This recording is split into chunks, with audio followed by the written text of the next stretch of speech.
Miss Elizabeth, I have struggled in vain and I can bear it no longer. These past months have been a torment. I came to Rosings with the single object of seeing you. I had to see you. I have fought against my better judgment, my family's expectation, the inferiority of your birth, my rank and circumstance, all these things, and I'm willing to put them aside and ask you to end my agony. I don't understand. I love you. Most ardently. Please do me the honor of accepting my hand. Sir, I appreciate the struggle you have been through, and I am very sorry to have caused you pain. Believe me, it was unconsciously done. Is this your reply? Yes, sir. Are you laughing at me? No. Are you rejecting me? I'm sure that the feelings which, as you've told me, have hindered your regard will help you in overcoming it. Might I ask why, with so little endeavour at civility, I am thus repulsed? And I might as well inquire why, with so evident a design of insulting me, you chose to tell me that you like me against your better judgment. No, believe me, I if didn't I mean... was uncivil, then that is some excuse, but I have other reasons. You know I have. What reasons? Do you think that anything might tempt me to accept the man who has ruined, perhaps forever, the happiness of a most beloved sister? You deny it, Mr. Darcy. That you separated a young couple who loved each other, exposing your friend to the centre of the world for caprice, and my sister to its derision for disappointed hopes, and involving them both in misery of the acutest kind. I do not deny it.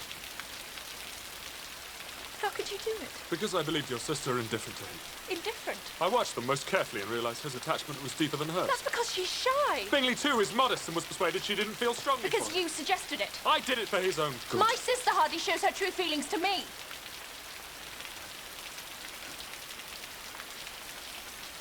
I suppose you suspect that his fortune had some bearing on the matter. No, I wouldn't do your sister the dishonour, though it was suggested. What was? It was made perfectly clear that an advantageous marriage... Did my sister give that impression? No, there was, however, I have to admit, the matter of your family. Our want of connection. Mr. Bingley didn't seem to vex himself more about than that. that. How, sir? It was the lack of propriety shown by your mother, your 3 younger sisters, even on occasion your father. Forgive me. You and your sister I must exclude from this.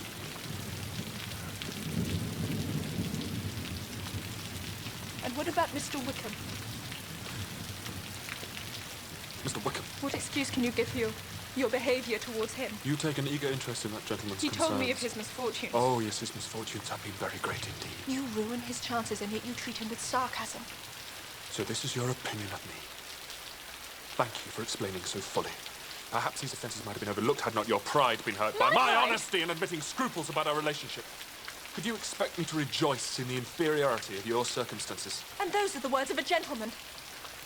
From the first moment I met you, your arrogance and conceit, your selfish disdain for the feelings of others made me realise that you were the last man in the world I could ever be prevailed upon to marry.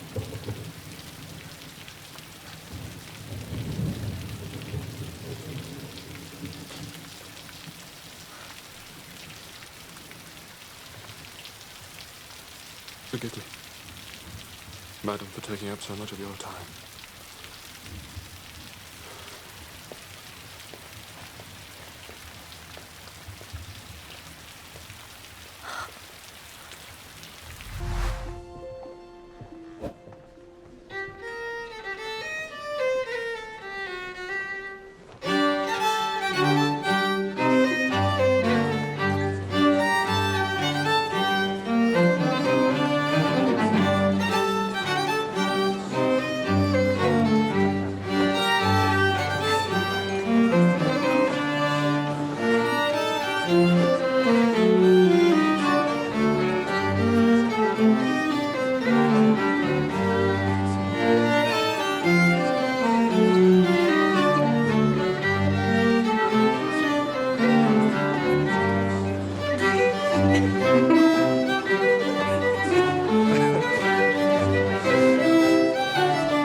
for your kindness to Harriet. He was unpardonably rude, and he aimed at wounding more than Harriet. I was completely mistaken in Mr. Elton. There is a littleness about him which you discovered and I did not. You would have chosen for him better than he has chosen for himself. Harriet Smith has some first-rate qualities which Mrs. Elton is totally without. She does you credit, Emma, as you do her. Come, set your companions an example. They're all lazy. They're all asleep. You must dance another set. I am ready whenever I am wanted. With whom will you dance? With you. If you will ask me. You have shown that you can dance, and we are not really so much brother and sisters to make it improper. No, indeed.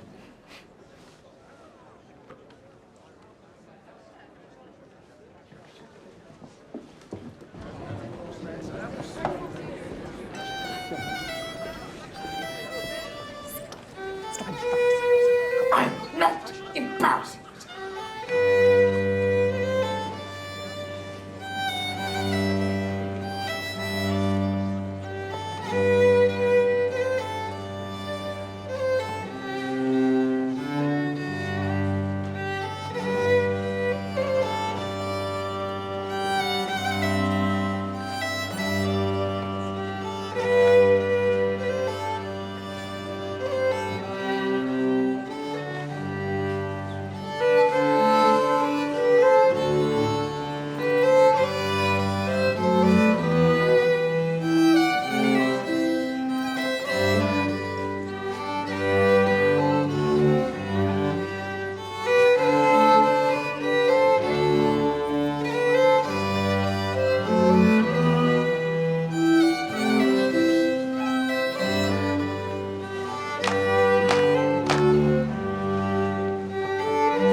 horses, racing.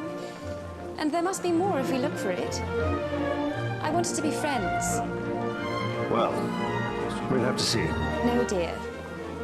We'll have to change. Both of us. How did that happen?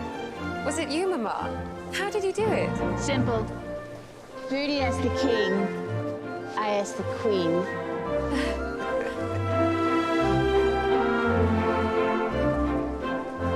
I do love our adventures. But isn't it fun when they're over?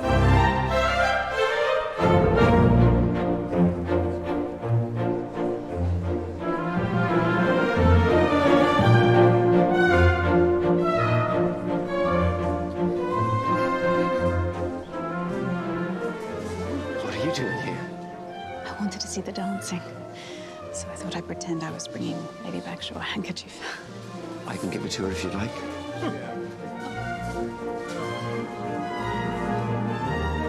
wish you could dance with me.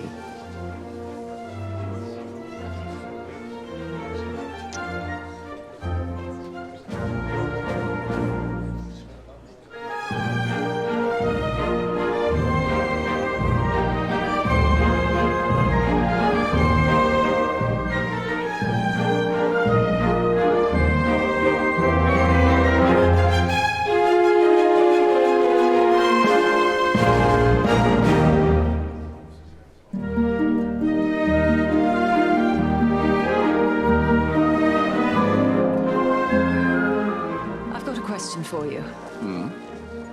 You'd never want to leave Downton and start up somewhere else, would you? And tell me truthfully. What brought this on? Just tell me. Leave Downton. I think we're stuck with it, aren't we? Yes. Yes, I believe we are.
Dance with me. I'm not used to being spoken to like that by a man I met once at a railway station. I dare say, but if I'm not to dance with you, then I'm getting out of this operetta and going home. Then for Kitty's sake.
pleasant place in spring, isn't it? Yes, sir. I'd be sorry to part with it. It's always the way with events in life. No sooner have you got settled than a voice cries, rise and move on. I'll find you a new situation, Jane, one I hope that you'll accept. I shall be ready when your order to march comes. Must I really lose a faithful paid subordinate such as yourself? You must. We've been good friends, haven't we? Yes, sir. I have a strange feeling with regard to you. As if I had a string somewhere under my left ribs, tightly knotted to a similar string in you. And if you were to leave, I'm afraid that cord of communion would snap. Then I have a notion that I'd take to bleeding inwardly. As for you, you'd forget me. How? I have lived a full life here. I have not been trampled on. I have not been petrified. I have not been excluded from every glimpse of what is bright. I have known you, Mr. Rochester, and it strikes me with anguish to be torn from you. Then why must you leave? Because of your wife. I have no wife. But you are to be married. Jane, you must stay. I've become nothing to you. Am I a machine without feelings?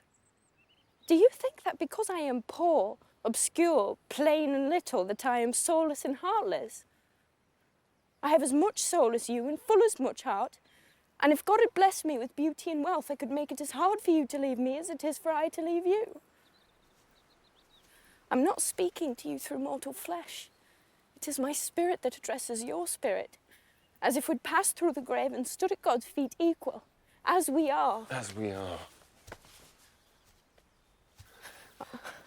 I am a free human being with an independent will which I now exert to leave you. Then let your will decide your destiny. I offer you my hand, my heart. Jane, I ask you to pass through life at my side.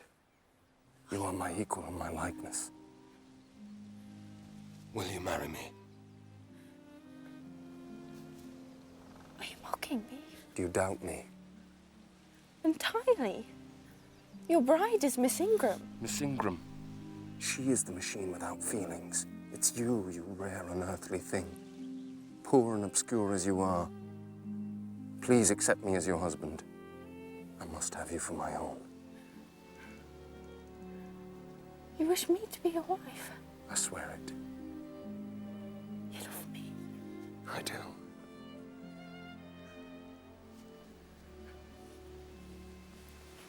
Then I will marry you.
My love.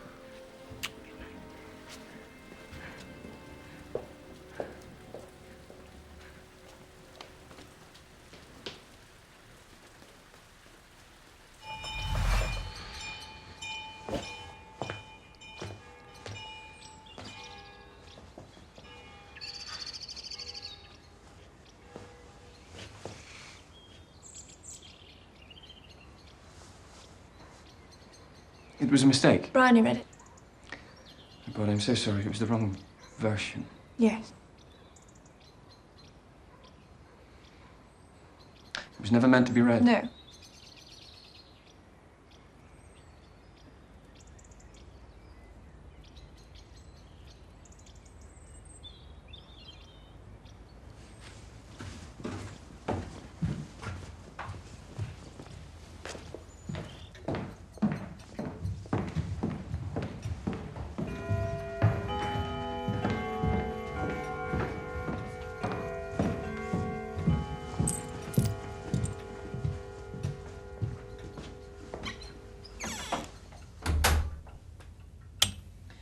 version I was meant to read? I don't know. It was more formal, less... Anatomical. Yes.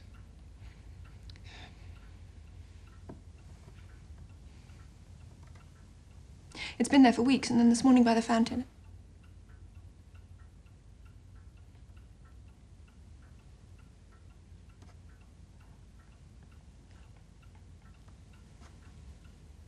I've never done anything like that before. And I was so angry with you and with myself. I thought if you went away to medical school, then I'd be happy, but I don't know how I could have been so ignorant about myself. So stupid.